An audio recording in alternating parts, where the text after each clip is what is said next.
ছোট আছি, ছেলে মানুষ বলে দাদার চেয়ে অনেক মস্ত হব, বড় হয়ে বাবার মতো হলো। দাদা তখন পড়তে যদি না চায়, পাখির ছানা পোষে কেবল খাঁচায়।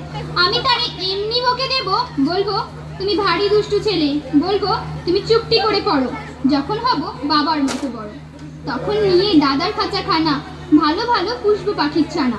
10:30 যখন যাবে বেজে, নাবার জন্য করবো না তো তারা, ছাতা একটা ঘাড়ে করে নিয়ে চটি পায়ে বেরিয়ে আসবো পাড়া। গুরুমশাই দাওয়াই এলে পরে চৌকি এনে দিতে বলবো ঘরে। তিনি যদি বলেন সেলেট কোথা, দেরি হচ্ছে, বসে পড়া করো, আমি বলবো খোকা তো আর নেই, হয়েছে যে বাবার মতো বড়। গুরুমশাই শুনে তখন কবে, বাবু মশাই আসি এখন তবে। খেলা করতে নিয়ে যেতে মাঠে, গুরু যখন আসবে বিকেল বেলা, আমি তাকে ধমক দিয়ে কব, কাজ করছি, গোল করো না মেলা। রাতের দিনে খুব যদি বের হয়, একলা যাব, করবো না তো ভয়। মামা যদি বলেন ছুটে এসে, হারিয়ে যাবে আমার কোলে চড়ো, আমি বলবো দেখছো নাকি মামা, হয়েছে যে বাবার মতো বড়। দেখে দেখে মামা বলবে, তাই তো, খোকা আমার সে খোকা আর নাই তো।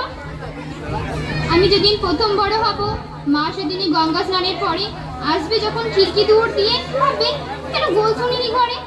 আমি তখন চাবি খুলতে শিখে যত ইচ্ছে টাকা দিচ্ছি ঝিকে। মা দেখি তাই বলবে তাড়াতাড়ি, খোকা তোমার খেলা কেমন চড়ো, আমি বলবো মাইনে দিচ্ছি আমি, হয়েছে যে বাবার মতো বড়। পুরো যদি টাকা, পুরোই খাবার, যত চাই মা এনে দেবো আবার। আশ্বিনেতে পুজোর ছুটি হবে, মেলা বসবে গাজনতলার হাটে। বাবার নৌকা কত দূরের থেকে, লাগবে এসে বাবুগঞ্জের ঘাটে। বাবা মনে ভাববে সোজাসুজি, খোকা তেমনি খোকাই আছে বুঝি। ছোট ছোট রঙিন দুটো জামা কিনে এনে বলবে আমায় পড়ো, আমি বলবো দাদা পড়ুক এসে। আমি এখন তোমার মতো বড়, দেখছো নাকি যে ছোট মাপ জামার, পড়তে গেলে আর হবে যে আমার। নমস্কার।